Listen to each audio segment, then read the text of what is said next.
정영종 시인의 방문객이라는 시를 제가 읽어드리겠습니다. 사람이 온다는 건 실은 어마어마한 일이다. 그는 그의 과거와 현재와 그리고 그의 미래와 함께 오기 때문이다. 한 사람의 일생이 오기 때문이다. 부서지기 쉬운, 그래서 부서지기도 했을 마음이 오는 것이다. 그 갈피를 아마 바람은 더듬어 볼 수 있을 마음. 내 마음이 그런 바람을 흉내낸다면 필경 환대가 될 것이다. 오늘은 지난주에는 리브가에 대해서, 지지난주에는 에녹에 대해서, 오늘은 사라에 대해서 좀 살펴보려고 합니다. 사라의 삶의 아브라함은 언제 다가왔을까요? 아브라함을 만나 사라는 몇 살 때 결혼을 했을까요? 그리고 사라가 아버지와 어머니에게 어떤 기쁨과 설렘을 안겨주면서 살았을까요?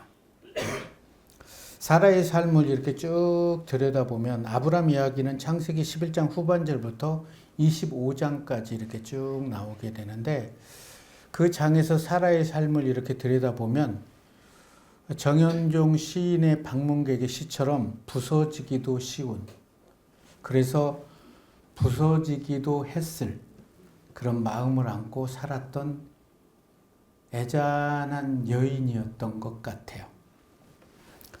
사라의 남편 아브라함의 생애에 대해서는 사람들이 너무나 많이 알고 있고, 그 당시로부터 5,000년이 흐른 지금에도 그의 이름은 아름답게 믿음의 조상으로 회자되어 있습니다. 그런데 의외로 사라의 삶이 어떠했는지에 대한 그런 관심은 좀 배제되어 있는 것 같아요. 사라는 아브라함을 남편으로 만나서 행복했을까요? 엘가나의 아내 한나는 남편의 사랑을 많이 받았지만 그 시대에 아들을 낳지 못함으로 인해 참 많은 고난과 아픔 때문에 가슴 아파하고 있었습니다. 그렇게 괴로워하는 한나에게 엘가나는 어찌하여 울고 먹지 않습니까? 왜 그대의 마음이 슬픕니까? 내가 그대에게 10 아들보다 낫지 않습니까? 라고 위로해 주었지만 남편 엘가나의 위로가 한나의 마음에 위로가 될 수 없었던 거죠. 그랬던 것처럼 사라 또한 한나와 마찬가지로 아들을 낳지 못했던 여인이었기 때문에 그녀의 아름다운 얼굴에는 늘 그늘이 드리워져 있었던 거죠. 고대 사회에서 아들을 낳지 못하는 여인은 하나님께 저주를 받았다라는 생각을 안고 그들은 살았습니다.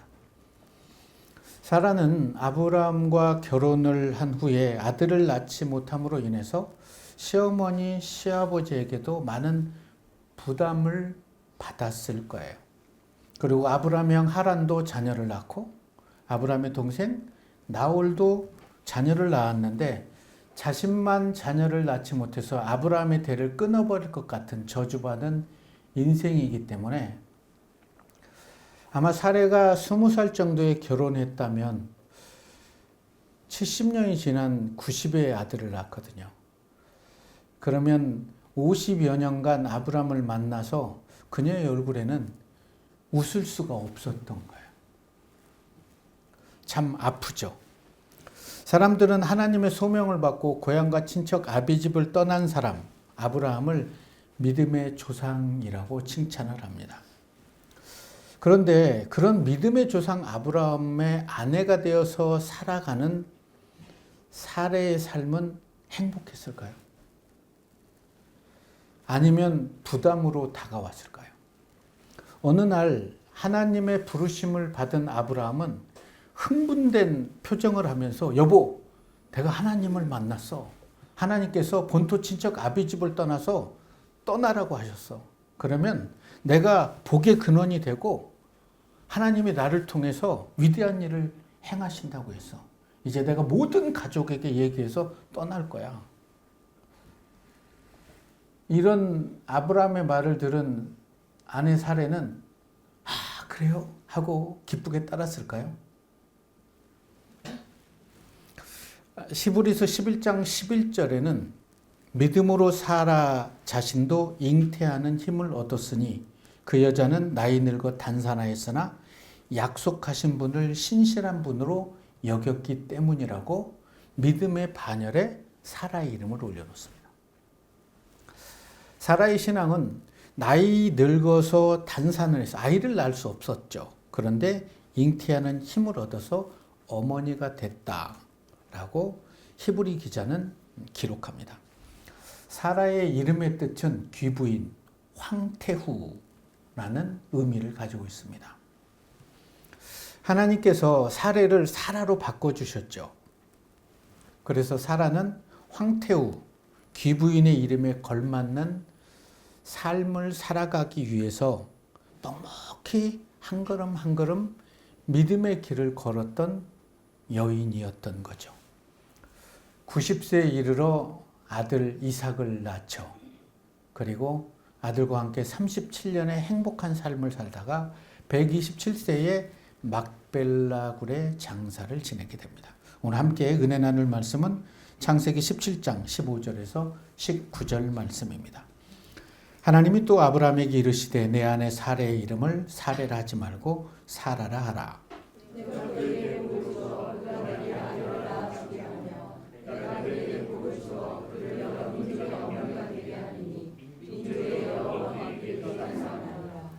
아브라함이 엎드려 웃으며 마음속으로 이르되 100세 된 사람이 어찌 자식을 낳을까?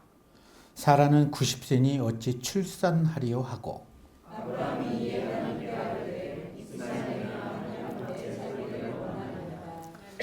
하나님이 이르시되 아니라 내 아내 사라가 내게 아들을 낳으리니 너는 그 이름을 이삭이라 하라. 내가 그와 내 언약을 세우리니 그의 후손에게 영원한 언약이 되리라. 오늘 말씀을 이렇게 쭉 들여다보면 너 아내 잘 얻은 거야. 사레를 사라라고 바꿔줄 거야. 그리고 내가 내 아내 사레에게 복을 주어서 너의 아들을 낳게 해줄 거야. 알았어? 그러니까 웃으면서 됐거든요. 다 늙었는데 무슨 이스마일이면 충분합니다. 그때 하나님이 아니라니까 내 아내 사레에게 아들을 줄 거야. 그 이름을 이삭이라고 그래. 내가 그와 영원한 언약을 세울 거야. 이런 관계를 보면 하나님과 아브라함은 되게 친했던 것 같아요. 그래서 아브라함이 하나님께 막 하고 싶은 얘기를 다 하는 거예요. 여러분도 그렇게 기도하시면서 사십니까? 기도는 사귐이기 때문에 그렇게 얘기하는 거. 하나님 나 너무 속상하다고. 어떻게 이럴 수 있냐고. 그럼 하나님의 위로가 여러분의 삶에 부어질 거예요. 성경에 아브라함이 등장하는 창세기 11장 후반부를 살펴보면 사라에 대해서 이렇게 기록해요. 아브라함의 아내 이름은 사레며 임신하지 못하여 자식이 없었고, 이 한 절에 그 여인의 삶을 다 집어넣은 거죠. 시아버지 데라와 우르에서 하란까지 965km를 이렇게 따라와요. 그리고 하란에서 시아버지 데라가 죽기 때문에 그 죽음을 목격했던 여인 사라. 아버지 데라가 죽고 큰아들 하란이 죽었기 때문에 이 가정의 족장은 이제 아브라함이죠. 그래서 아브라함은 이제 하란의 아들 조카의 가족들과 나홀에게 하나님이 이곳을 떠나라고 했다. 가나안으로 가라고 했다 했을 때 막내 나홀은 형 나는 안 갈 거예요. 여기가 좋아요 해서 거기서 남고 함께 이렇게 돌아오게 되죠. 하란에서 평범하게 살아가고 있는 아브라함에게 하나님께서는 다시 나타납니다. 고향과 친척 아비집을 떠나 내가 너에게 보여줄 땅으로 가라.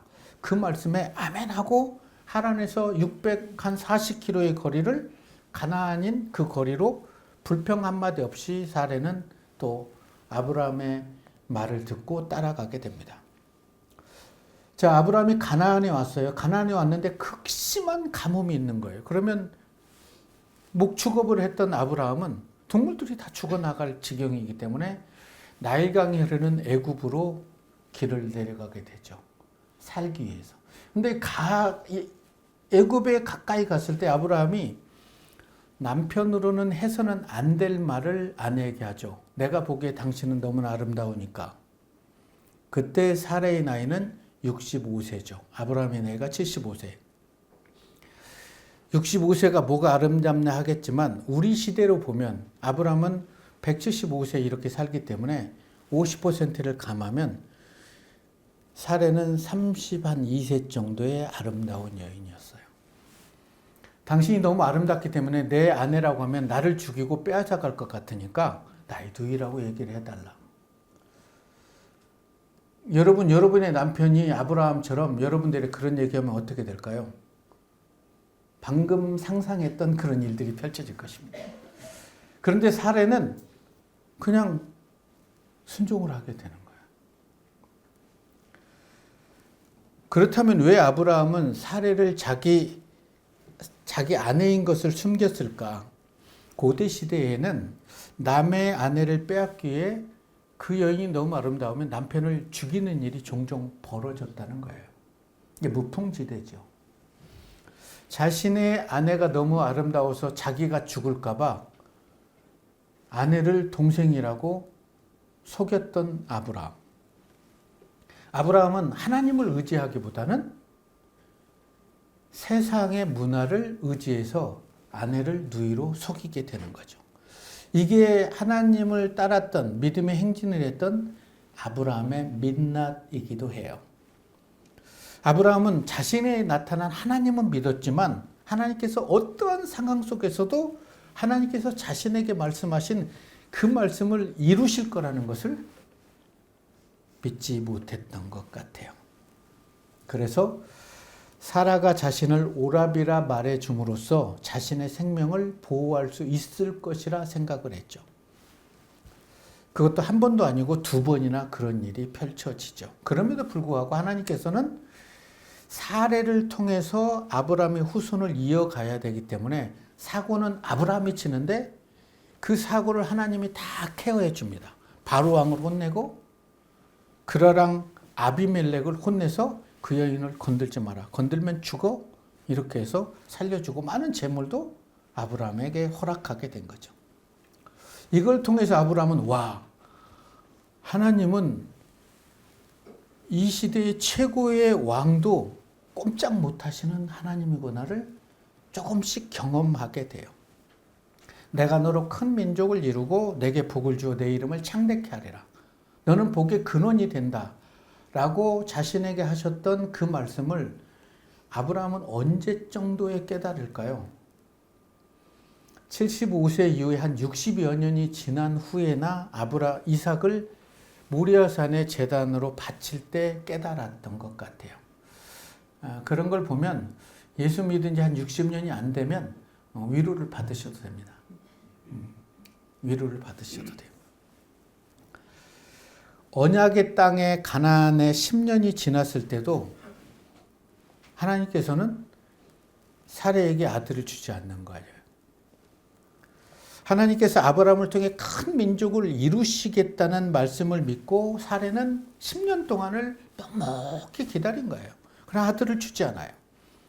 그래서 이제 더 이상은 미루는 게 염치가 없어서 몸종 하갈을 아브라함에게 들여보내게 돼요. 고대 시대에는 자식이 없어 죽으면 조상 앞에 설 면목이 없는 불행한 죽음이 된다고 인식이 됐었어요. 지금 사라가 아브라함에게 자신의 여종을 넣어주는 것은 그 당시 고대법, 하나님의 법이 아니라 메소포타미아의 누지법에 보면은 가정의 혈통을 결정하기 위해서 또 함무라비 법전에도 첩의 자식도 상속자가 될 수 있다. 그래서 본부인이 아들을 낳지 못하면 본부인이 종을 들여주는 게 그 당시의 문화였어요. 그래서 하나님이 주신다니까 계속 참고 참았는데 자신은 이미 이제 아이를 낳을 수 없는 성녀였기 때문에 미안해서 이게 하나님의 뜻인가 보라고 하고 하갈을 동침하게 했는데 하갈은 덜컥 아이를 임신하고 그 아이가 이스마엘이 되게 된 거죠. 이것은 하나님의 약속을 끝까지 기다리지 못한 아브라함과 사라의 연약함을 오늘을 살아가고 있는 우리에게 보여주는 이유는 뭘까? 하나님의 말씀은 반드시 이루어진다는 것을 알게 해주시기 위함은 아닐까? 어떠한 상황 속에서도 내가 기도했던 모든 일들이 10년이 가고 20년이 돼도 하나님이 응답하지 않아도 그 하나님을 의지하고 기도하면 하나님이 하나님의 때에 이루어 주신다는 거예요. 그것을 믿으라는 거예요. 15장을 살펴보면 창세기 하나님께서 아브라함에게 나타나 내 몸에서 날 자가 내 상속자가 될 거야. 그렇게 약속을 했는데 16장으로 넘어오니까 10년이 지나도 아들을 주지 않아요. 이때 아브라함과 사레는 하나님에 대해서 거절감을 느끼지 않았을까요? 아무리 기도해도 응답해 주잖아요. 그것도 내가 기도한 게 아니라 당신이 나타나서 내가 너에게 아들을 줄 거야. 그를 통해서 민족을 만들어 줄 거야 라고 했는데 그 말을 먹고 10년을 기도해도 응답하지 않기 때문에 하나님의 말씀에 대한 거절감으로 많이 힘들었던 것 같아요. 그래서 사레는 아브라함에게 대리모를 통해서 아들을 낳아주기로 결정을 했어요. 그때 사레가 하나님께 얘기할 수 있었던 것은 우리 기다릴 만큼 기다렸어요. 이제는 어쩔 수 없어요. 그러면서 사레가 이렇게 얘기하죠. 여호와께서 내 출산을 허락하지 아니하셨으니 원하건대 내 여종에게 들어가십시오. 내가 혹 그로 말미암아 자녀를 얻을까 합니다. 사레의 말에 수긍하고 동침하고 하갈은 임신하여 이스마엘을 낳죠. 자, 살아오면서 사라의 모습 속에 이런 사라의 모습 속에 나의 모습은 있지 않습니까? 기도했던 것들이 이루어지지 않을 때 때로는 그것을 잃어버리고 기도하고도 기대하지도 않고 또 기도했는데 안 들어주면 내 생각, 내 속에 오른 대로 그렇게 발걸음을 내디디면서 살아가고 있지는 않는지. 하나님이 나의 기도를 거절하신구나 라고 하면서 스스로에게 상처를 주고 절망하고 있지는 않는지. 하나님의 말씀에 순종해서 믿음의 길을 걸어왔던 아브라함과 사라의 신앙의 위기가 찾아온 이유는 뭘까? 많은 날을 기도하고 울부짖음에도 포기하지 않고 한나처럼 하나님께 부르짖어서 아들을 주시면 하나님의 사람으로 키우겠습니다. 하나님 이제 어떻게 해야 되나요? 언제 들어줄 건가요? 이렇게 묻고 또 묻지 않았던 아브라함과 사레는 자기의 옳은 소견대로 첩을 통해서 아들을 낳게 되는 거죠. 그리고 아들을 딱 낳으니까 이 일은 하나님이 주시라고 했던 아이구나.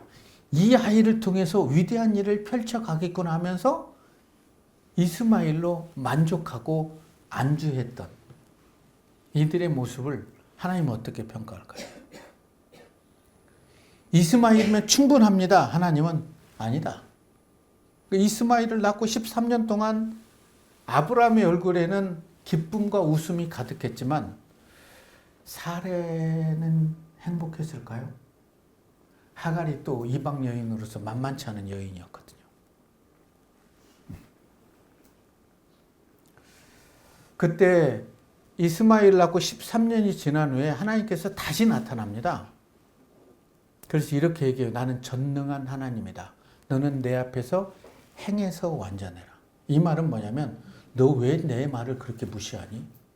나는 내 몸, 한 몸, 사례를 통해서 아들을 준다고 했는데 왜 내 말을 믿지 않고 그렇게 사는 거니?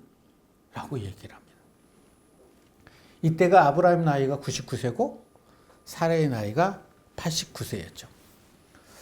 아들을 낳지 못함으로 미소를 삭제해버린 사레의 삶에 미소를 꽃 피울 수 있을까요?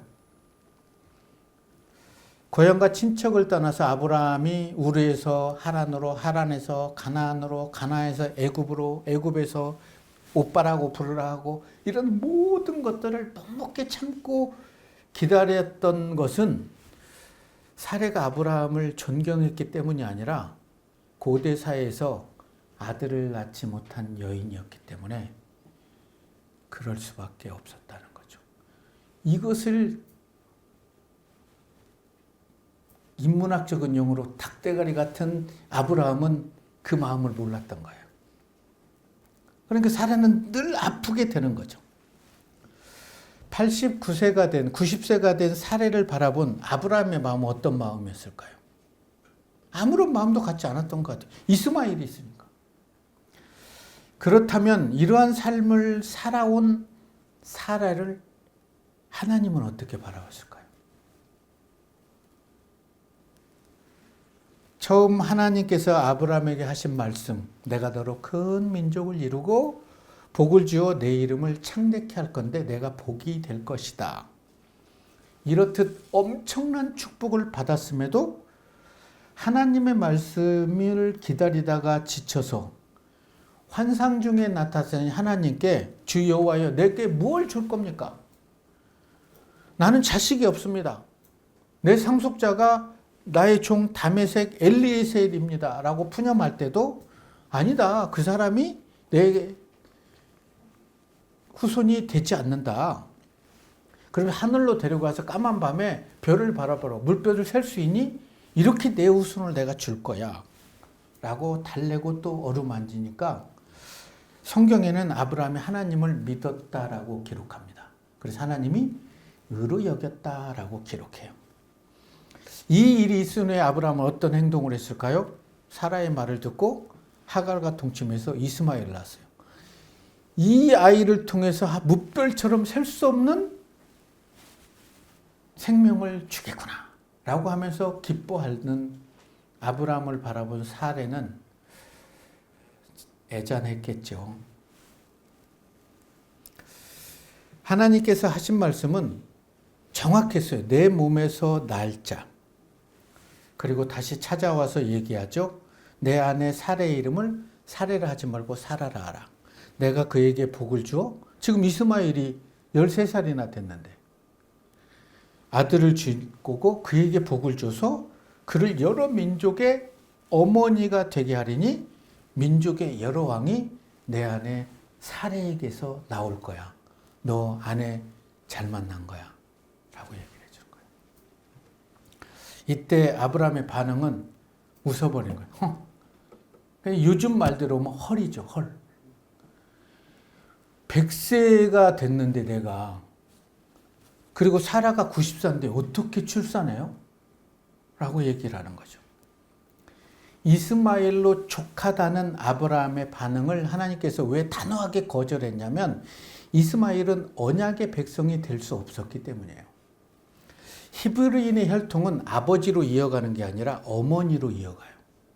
그러니까 어머니가 히브리인이어야 그 아들이 히브리인이 되는 거예요. 그러니까 아브라함의 믿음의 주성이라도 애굽의 여인과 결혼해서 애굽의 여인이 아들을 낳으면 이 아이는 유대인이 아니고 히브리인이 아니에요. 지금도 유대인들은 모계 혈통을 따라요. 그래서 하갈이 낳은 아들은 애굽인의 혈통일 수밖에 없다는 거예요. 그래서 내 아내 사라가 내게 아들을 낳으리니 그의 이름을 이삭이라 하라. 그 이삭의 이름의 뜻이 뭐죠? 웃음이에요. 사레가 아이를 딱 낳은 후에 그녀의 얼굴에는 그늘을 사라지고 웃음꽃을 내가 피게 할 거야. 사레를 다시 웃게 해줄 거야. 그 이름 이삭이었습니다. 이런 여호와의 말씀을 장막 뒤에서 들었던 사레는 웃어버린 거예요. 거기도 헐 그랬겠죠. 사라는 왜 웃었을까요? 누구보다 자신을 잘 알아요. 자신은 아이를 낳을 수 없는 성녀였어요. 이미 아이를 낳을 수 있는 가능성이 마비된 그런 자기에게 하나님이 나타나서 아들을 낳을 거야. 그때 하나님께서 그 말씀에 웃어버리는데 웃고 있는 그를 향해서 사랑의 음성이 들립니다. 내가 하려는 일을 너에게 숨기겠느냐? 너는 강대한 나라가 되고 천하 만민이 그로 말미암아 복을 얻을 것이다 라고 말씀을 해요. 이런 하나님의 말씀을 사라가 얼마나 듣고 싶어 했겠습니까? 아브라함과 살아온 지 70년의 세월 동안 얼마나 듣고 싶어 했겠어요. 뿐만 아니라 하나님께서 하신 말씀이 제발 지금이라도 자기에게 이루어지기를 원해서 웃었던 건 아닐까요? 아멘. 그랬으면 좋겠습니다. 지금까지 살아오면서 웃음이 사라진 사라의 얼굴에 웃음꽃을 피우게 하나님께서는 허락하신 거죠. 창세기 21장 1절에서 3절의 말씀을 보시면 여호와께서 말씀하신 대로 사라를 돌보셨고 여호와께서 말씀하신 대로 사라에게 행하셨고 사라가 임신하고 하나님이 말씀하신 시기가 되어 노년에 아브라함이 아들을 낳으니 아브라함이 그 태어난 아들 곧 사라가 자기에게 낳은 아들을 이름하여 이삭이라 했다. 이 세 절에 보면 말씀하신 대로 말씀하신 대로 말씀하신 대로 됐다는 거예요. 이삭이라고 이름을 지었어요. 그래서 사례가 이런 얘기를 하죠. 하나님이 나를 웃게 하시니 듣는 자가 다 나와 함께 웃으시리로다. 멋있지 않습니까? 그렇게 그냥 환한 그늘을 다 없애버리고 환하게 웃고 있는 사례의 얼굴의 모습이 그려지십니까? 이 웃음은 아마 아브라함을 만난 후에 고향과 친척을 떠난 후에 처음으로 환하게 웃었던 웃음이었을 거예요. 하나님이 사라를 웃게 하심으로 사라는 이삭의 어머니가 됩니다. 그리고 그리스도를 이 땅에 올 수 있게 한 믿음의 여인이 되었던 거죠. 사라는 이제 만민 앞에서 웃을 수 있어요. 너무나 당당하게 된 거예요. 하나님께 저주를 받아서 아들을 낳지 못한 게 아니라 하나님의 뜻을 이루기 위해서 그리고 자신의 삶을 통해서 아브라함을 믿음의 조상으로 세워가기 위해서 하나님께서는 이때까지 기다리셨다는 것을 사례는 깨달았을 거예요. 아, 여기까지 성장시키고 그래서 믿음의 조상의 삶을 걸어갈 수 있게 하려고 내 태를 닫으셨구나. 그래서 오늘을 살아가는 우리에게도 웃음을 선물하고 있죠. 사랑하는 성도 여러분, 하나님께서 여러분들을 웃게 하신 적이 있으십니까? 고난 중에도 고통 중에도 하나님의 말씀이 도무지 믿겨지지 않을 때에도 하나님의 말씀에 비추어 자신의 생각이 옳지 않다면 겸허히 내려놓을 때 하나님의 은혜가 선물처럼 여러분들에게 다가온다는 것을 믿으시기 바랍니다. 사라처럼 고난의 길을 걷고 있는 분들도 계실 거예요. 그럼에도 그 고난에서 하나님이 나를 거절하는가가 아니라 오늘 본문의 사례를 기억하시고 하나님의 말씀을 붙잡으세요. 그리고 기다리면 한 사람 이삭이 사라에게 선물처럼 안겨주셨듯이 여러분의 삶에도 하나님이 준비하신 선물을 안겨드릴 거예요. 세상이 주는 웃음보다 하나님께서 주신 웃음으로 세상을 물들일 수 있는 사람이 바로 여러분이라는 걸 기억하시기 바랍니다. 그래서 사라와 아브라함처럼 믿음의 사람으로 하나님께서 인정하신 복 있는 사람이 되어서 하나님 안에서 형통한 삶을 이루어낼 수 있기를 우리를 죄에서 구원하신 예수님 이름으로 축원합니다.